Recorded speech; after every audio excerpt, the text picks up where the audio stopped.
Hello friends, എല്ലാവർക്കും സ്വാഗതം പുതിയ വീഡിയോയിലേക്ക്. ഇന്ന് ഞാൻ വന്നിട്ടുള്ളത് എനിക്ക് ഏറ്റവും പ്രിയപ്പെട്ട പൈനാപ്പിൾ പച്ചടി റെസിപ്പി ആയിട്ടാണ്. സദ്യകളിലൊക്കെ കെങ്കേമനായിട്ടുള്ള ഈ ഒരു പൈനാപ്പിൾ പച്ചടി എങ്ങനെയാണ് വളരെ പെർഫെക്റ്റ് ആയിട്ട് ഉണ്ടാക്കുന്നതെന്ന് നമുക്ക് നോക്കാം. വീഡിയോ കണ്ടിട്ട് ഇഷ്ടപ്പെടുവാണെങ്കിൽ ലൈക്ക് ചെയ്യുക, ഷെയർ ചെയ്യുക, കമൻറ്റ് ചെയ്യുക, ചാനൽ സബ്സ്ക്രൈബ് ചെയ്യാനും മറക്കരുത്. ഒപ്പം നമുക്ക് നേരെ വീഡിയോയിലോട്ട് പോവാം. പച്ചടി ഉണ്ടാക്കാൻ വേണ്ടിയിട്ട് ഞാനിവിടെ നല്ല മധുരമുള്ള ഒരു പൈനാപ്പിളാണ് എടുത്തിട്ടുള്ളത്. ഇത് മുഴുവനായിട്ടും എടുക്കുന്നില്ല, പകുതിയേ എടുക്കുന്നുള്ളൂ.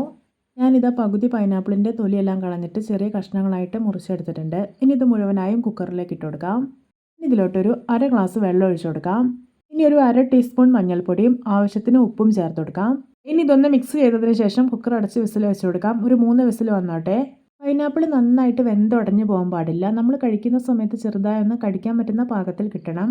ഇനി അരപ്പ് റെഡിയാക്കാം. അതിനായിട്ട് മിക്സിയുടെ ചെറിയ ജാറിലോട്ട് അരമുറി തേങ്ങ ചിരകിയത് ഇട്ടുകൊടുക്കാം. ഇനി ഇതിലോട്ട് കുറച്ച് പൈനാപ്പിൾ കഷ്ണങ്ങൾ ഇട്ടുകൊടുക്കുന്നുണ്ട്.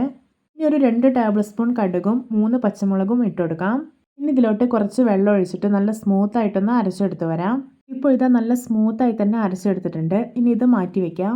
ഇപ്പോൾ ഇതാ 3 വിസിലെല്ലാം വന്നിട്ട് കുക്കറിൻ്റെ പ്രഷറെല്ലാം നന്നായി പോയിട്ടുണ്ട്. ഇനി തുറന്ന് നോക്കാം. നന്നായി ഉടഞ്ഞു പോവാതെ പൈനാപ്പിൾ എല്ലാം പെർഫെക്റ്റ് ആയി തന്നെ കുക്കായി കിട്ടിയിട്ടുണ്ട്. ഇനി നമുക്ക് പൈനാപ്പിൾ പച്ചടി റെഡിയാക്കാം. അതിനായിട്ട് ഞാനിവിടെ ഒരു കടായി അടുപ്പത്ത് വെച്ചിട്ടുണ്ട്. ഇതിലോട്ട് 1.5 ടേബിൾ സ്പൂൺ ഓയിൽ ഒഴിച്ചു കൊടുക്കാം. ഇപ്പോൾ ഇതാ ഓയിൽ ചൂടായി വന്നിട്ടുണ്ട്. ഇനി ഇതിലോട്ട് കുക്ക് ചെയ്ത് വെച്ചിരിക്കുന്ന പൈനാപ്പിൾ ഇട്ട് കൊടുക്കാം. ഇനി ഇതൊരു 1-2 മിനിറ്റ് നല്ലപോലെ ഒന്ന് വഴറ്റിയെടുക്കാം.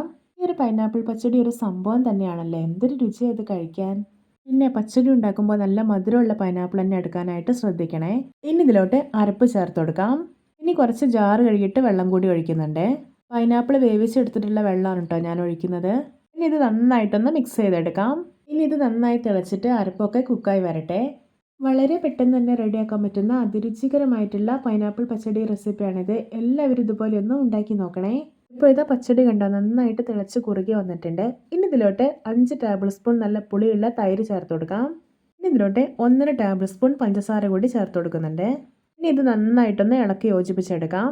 ഇതിനി തിളച്ച് വരേണ്ട ആവശ്യമൊന്നുമില്ല. 1-2 മിനിറ്റ് കൂടെ മാത്രം അടുപ്പിൽ വെച്ചാൽ മതി. ഇതുപോലെ അത്യാവശ്യം നല്ല തിക്കായിട്ടുള്ളൊരു കൺസിസ്റ്റൻസിയിൽ വേണം പൈനാപ്പിൾ പച്ചടി റെഡിയാക്കി എടുക്കാൻ. അങ്ങനെ കഴിക്കുമ്പോഴാണ് നല്ല ടേസ്റ്റ് ഉണ്ടാവുന്നത്. ഇനി വറവ് റെഡിയാക്കാം. അതിനായിട്ട് ഞാനിവിടെ ഒരു കുഞ്ഞു പാൻ അടുപ്പത്ത് വെച്ചിട്ടുണ്ട്. ഇതിലോട്ട് 1 ടേബിൾ സ്പൂൺ ഓയിൽ ഒഴിച്ചു കൊടുക്കാം. ഇനി ഇതിലോട്ട് 1 ടീസ്പൂൺ കടുക്, ഒരു 1/4 ടീസ്പൂൺ ഉലുവ, 4 വറ്റൽമുളക് അരിഞ്ഞത്, കുറച്ച് കറിവേപ്പില ഇതെല്ലാം ഇട്ട് കൊടുക്കാം. എന്നിട്ടൊന്ന് ഫ്രൈ ചെയ്തെടുക്കാം. ഇതാ വറവ് ഇവിടെ റെഡി ആയിട്ടുണ്ട്. ഇനി ഇത് നേരെ പച്ചടിയിലോട്ട് ഒഴിച്ചു കൊടുക്കാം. ഇതാ നമ്മുടെ രുചികരമായിട്ടുള്ള പൈനാപ്പിൾ പച്ചടി റെഡി. നോക്കിയാൽ കാണുമ്പോൾ തന്നെ കൊതി വരുന്നില്ലേ. ഇതിൻ്റെ ചൂടൊക്കെ നന്നായി പോയതിന് ശേഷം ഒരു എയർ ടൈറ്റ് ആയിട്ടുള്ള കണ്ടെയ്നറിൽ ഇട്ടിട്ട് ഫ്രിഡ്ജിൽ സൂക്ഷിച്ച് വെക്കാവുന്നതാണ്. ഒരു 1 വീക്കിൽ കൂടുതലൊക്കെ ഇത് കേടുകൂടാതെ ഇരുന്നോളും. അപ്പോൾ എല്ലാവർക്കും എൻ്റെ പൈനാപ്പിൾ പച്ചടി റെസിപ്പി ഇഷ്ടപ്പെട്ടെന്ന് വിചാരിക്കുന്നു. ഇഷ്ടപ്പെട്ട ചാനൽ സബ്സ്ക്രൈബ് ചെയ്യുക, സപ്പോർട്ട് ചെയ്യുക. അപ്പോൾ ഇതുപോലെയുള്ള വെറൈറ്റി വീഡിയോകളായി നമുക്ക് വീണ്ടും കണ്ടുമുട്ടാം. Okay, bye bye.